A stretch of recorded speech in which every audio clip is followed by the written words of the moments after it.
प्रशिक्षण संस्थान में आप सभी का स्वागत है। आज के इस वीडियो सेशन में हम नए टॉपिक के साथ आए हैं। हमारा टॉपिक है एचआरडी। आपने देखा होगा बैक ऑफिस के जो पार्ट्स थे, 4 टाइप्स के जो बैक ऑफिस थे, उनमें से हमने पढ़ लिए हैं 3 topics: administration department, finance department and training department. तो ये जो अपना लास्ट टॉपिक बचा हुआ है एचआरडी यानी कि ह्यूमन रिसोर्सेज डिपार्टमेंट। बात करते हैं ह्यूमन रिसोर्स की।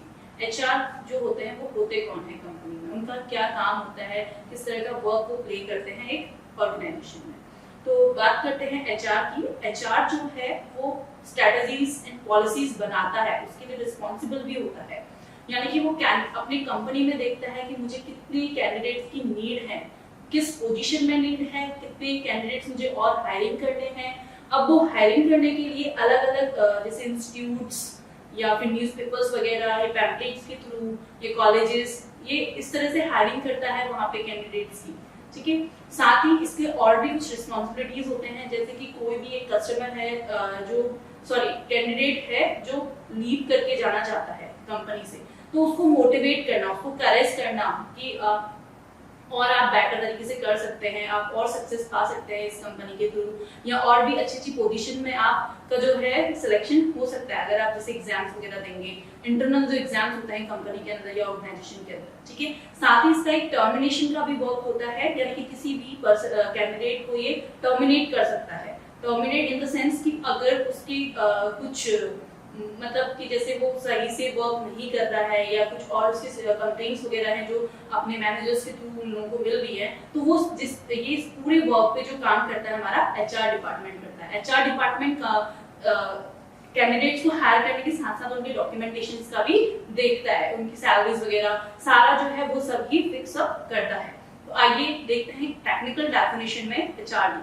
ठीक है, एचआरडी यानी कि human resource developer which is responsible for implementing strategies and policies, यानी कि जो strategies and policies जो वो बनाई जाती हैं उसको किस तरह से implement करना है ऑर्गेनाइजेशन में, ये सारा जो है ये कौन देखता है, हमारा एचआर मैनेजर। ठीक है, एचआर मैनेजर एक अपन एग्जांपल में देख सकते हैं रेस्टोरेंट मैनेजर के तौर पे कि रेस्टोरेंट में जो है वहाँ पे जो एचआर का वर्क होता है वो किस तरह का होता है। ठीक है, तो फर्स्ट पॉइंट है रिक्रूट कुक्स, स्टाफ या waiter through their resources, through different resources. जैसे कि अगर आप एग्जांपल ले लीजिए रेस्टोरेंट का, तो वहाँ पे जो कुक्स है, जो शेफ हैं, जो वेटर्स हैं, उनका जो रिक्रूट करेगा यानी कि उनकी जो भर्ती करेगा, उनको जो हायरिंग करेगा, वो कौन करता है, उनके वहाँ पे जो एचआर डिपार्टमेंट का जो वर्क होता है वो प्ले करता है रोल। सेकेंड है responsible for filling the exit paper work of employees. अब वो जिन कैंडिडेट्स को हायर कर रहा है उनके जो पेपर वर्क वगैरह होते हैं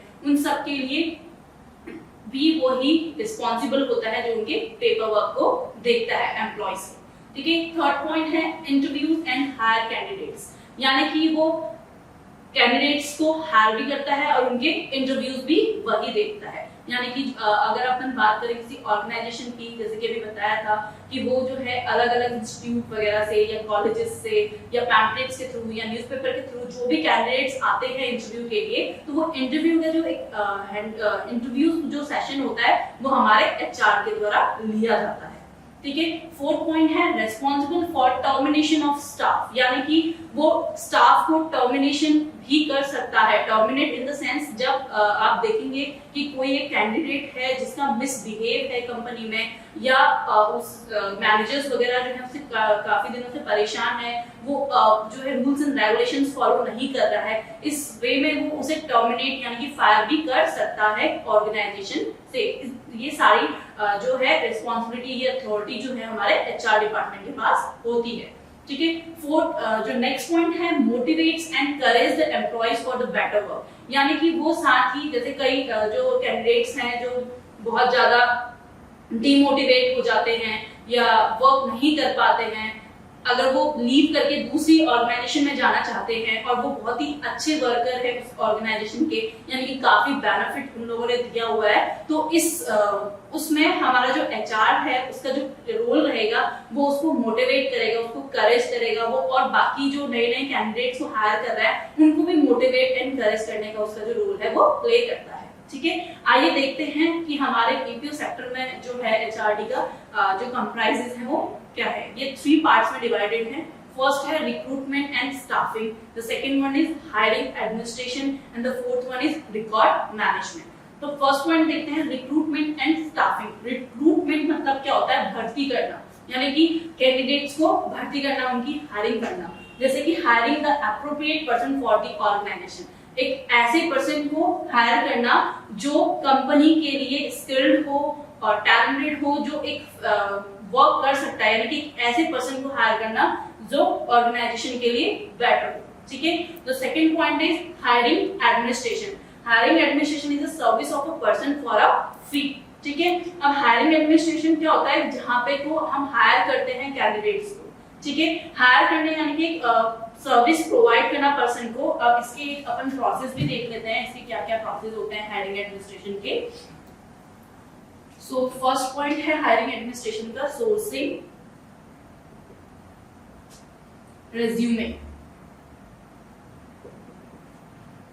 then the second point है fixing interview, and the third point है वो है meeting candidates, and the fourth point है getting people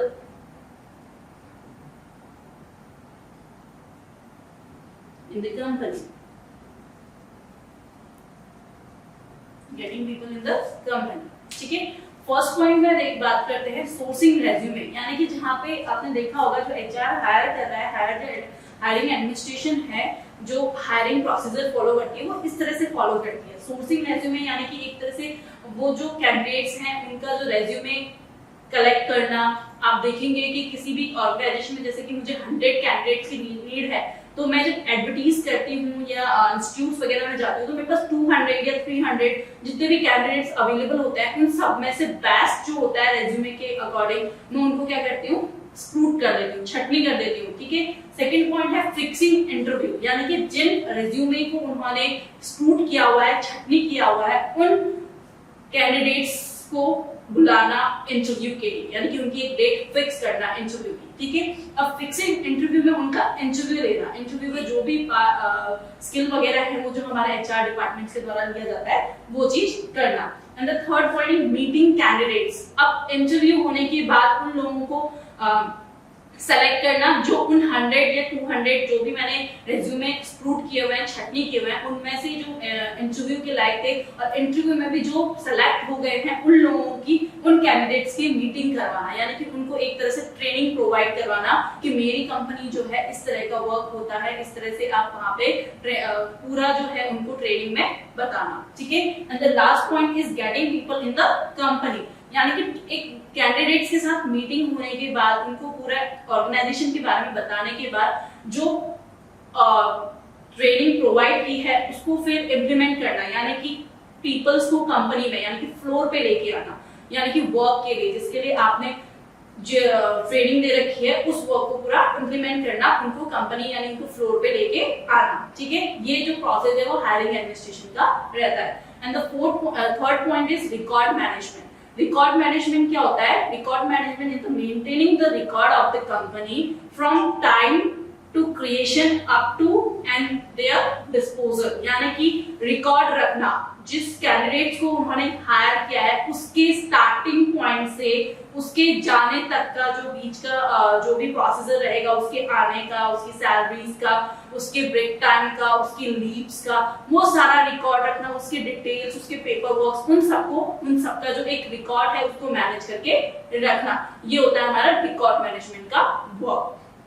ठीक है, यानी कि जिस डेट से उसने ज्वाइन किया है उस दिन से उसके पेपर वर्क से लेके उसके आने का, उसकी लीव्स का, उसके ब्रेक्स का, उसके टाइमिंग का, हर एक जो शेड्यूल सेट किया जाता है इलेक्ट्रॉनिक डिवाइस पे, उस चीज को रिकॉर्ड करके रखना तब तक जब तक वो वहां पे वर्क कर रहा है, यानी कि एक क्रिएशन अप से उसके डिस्पोजल तक का। हम इसे एक ऑर्गेनाइजेशन के उसमें भी ले सकते हैं कि एक जो ऑर्गेनाइजेशन जिसने उसी दिन सेटअप कर रखा है अपना बिजनेस और जिस दिन उसका डिस्पोजल हो रहा है, जिस दिन वो एंड कर रहा है अपना बिजनेस, उसका भी एक रिकॉर्ड जो है वो रखा जाता है।